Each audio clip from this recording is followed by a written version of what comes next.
কাল রাত ৩টার দিকে একটা লাইভ আসে মাইলস্টোনে ছাত্রছাত্রীদের দ্বারা। সেটি লাইভটা দেখে আমরা আসি রাত ৩টার সময়। এসে আমরা ঘটনার স্থলে খুব একটা কিছু পাই নাই, কিন্তু পাইছি জাস্ট আপনার অ্যাম্বুলেন্স দিয়ে ওরা চলে যাচ্ছে। আমরা তাদের আটকানোর চেষ্টা করছি, বিভিন্ন কর্মকর্তারা। আমরা তাদের আটকানোর চেষ্টা করছি, কিন্তু তারা থামে নাই, তারা ঘুরাই চলে গেছে। আমাদের সন্দেহ এখানে অবশ্যই কিছু নিয়ে গেছে, নাহলে আপনার 10টা বাজে যে কর্মসূচি শেষ হয়ে যাওয়ার কথা, এটা রাত 3টা 2:30টার সময় কি কেন আসবে এবং কেন এবং নিয়ে যাবে, এটা আমাদের প্রশ্ন। বাইরে আটকাতে চেয়েছে, কিন্তু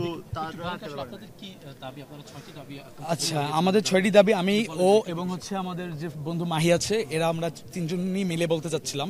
তো আমি শুরু করতে চাই। সেটা হচ্ছে প্রথমে আমাদের স্পষ্ট 6টা দাবি আছে, যে নিহতদের সঠিক নাম ও তথ্য প্রকাশ করতে হবে, আহতদের সম্পূর্ণ ও নির্ভুল তালিকা প্রকাশ করতে হবে, শিক্ষকদের ও ছাত্রদের ভাইদের গায়ে সেনাবাহিনীর সদস্যদের ওরা গায়ে কিভাবে হাত দেয়, জঘন্য কাহিনীটা কিভাবে ঘটে, এটার মানে দায়ভার বা এটার যে জবাবদিহিতা তা করতে হবে প্লিজ। তারপর আহতদের সঠিক নাম ও তথ্য প্রকাশ করতে হবে। সেকেন্ড, আহতদের সম্পূর্ণ ও নির্ভুল তালিকা প্রকাশ করতে হবে। 3 নাম্বার, শিক্ষকদের গায়ে এবং ছাত্রদের গায়ে সেনাবাহিনীর সদস্যদের হাত তোলা এই জঘন্য ঘটনার জন্য জনসম্মুখে নিঃশর্ত ক্ষমা চাইতে হবে এবং এর জবাবদিহিতা আমাদের সামনে করতে হবে। আর এখন বাকি 3টা বললো, বাকি 3টা হচ্ছে নিহত প্রত্যেকটি শিক্ষার্থীর পরিবারকে বিমান বাহিনীর পক্ষ থেকে যথাযথ ক্ষতিপূরণ যা আছে ওদেরকে প্রোভাইড করতে হবে অবশ্যই। বিমান বাহিনীর ব্যবহৃত যেসব ঝুঁকিপূর্ণ বা পুরনো প্লেনগুলো, যেগুলো দেখা যায় যে অনেক আগে কেনা হয়েছে বা ঝুঁকির সম্মুখীন আছে, ওইসব বাতিল বিমানগুলো মানে বাদ দিয়ে নতুন বিমান আনার জন্য অনুরোধ। আর বিমান বাহিনীর প্রশিক্ষণ পদ্ধতি এবং প্রশিক্ষণ কেন্দ্র পরিবর্তন করে মানবিক ও নিরাপদ ব্যবস্থা চালু করতে হবে। মানে উত্তরার মতো একটা জনবহুল এরিয়ায় এখানে যে একটা মানে বিমান প্রশিক্ষণ কেন্দ্র ভাই চলে না ভাইয়া।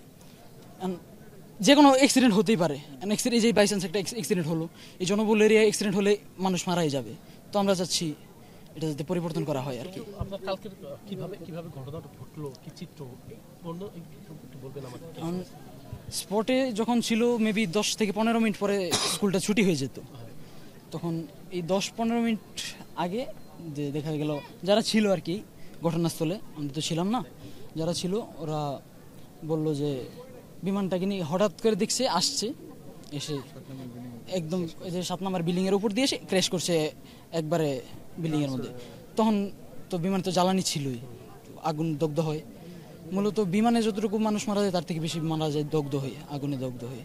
তো যারা ছিল, আর্মি ছিল, আমাদের স্টুডেন্টরা, ভলেন্টিয়াররা ছিল, সবাই মিলে চেষ্টা করছে অনেক রেস্কিউ করার জন্য। প্রতিদিন শত শত বিমান ল্যান্ড করে, মানে এটা কি মানে নিয়মিত একটা ঘটনা না, প্রতিদিন বিমান উঠছে ল্যান্ড করছে, এটা তো সবসময় হয়।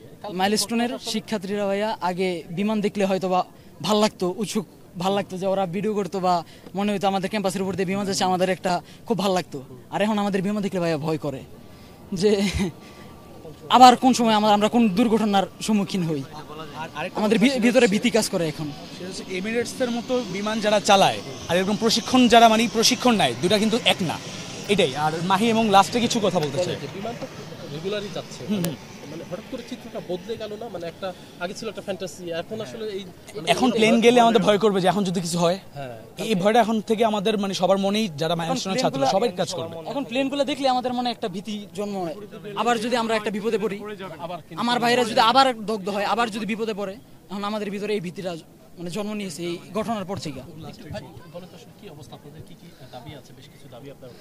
আমাদের 6 দফার দাবি আছে, আমরা দাবিগুলো উপস্থাপন করেছি। তা নিয়ে এখন আমাদের 11টায় গোল চত্বরে সবাই থাকবে এবং দাবিগুলো সবাই তুলে ধরবে শিক্ষা উপদেষ্টার কাছে। এই সচরাচর এই বিমান দুর্ঘটনা ঘটে না, আবার এখন অনেক অনেক ছোট ছেলে মেয়েরা মারা যায়, যা আমাদের বাংলাদেশের কাছে অনেক অনেক দুঃখের সংবাদ। আর একটা কথা আছে না যে ফুল জগে গেলে আর গাছের কি দাম, এটা ওরকমই, যে যদি জাতি গাছে যদি ছোট ছোট বাচ্চারা যদি জগে যায় তাহলে ভবিষ্যতে কি হবে। অনেক ভয়াত্মক পরিবেশ তৈরি হয়েছে, যে ছোট ছোট বাচ্চাদের কন্ডন যত দেখে সিনিয়র জুনিয়র সবাই এসে অনেক সাহায্য করে, তারপর অনেক ভলেন্টিয়ার আসে, ম্যাডামরা আসে, তারপর হচ্ছে গার্ডিয়ানদের অনেক আহাজানিতে পুরো ক্যাম্পাস ভরপুর হয়ে যায়।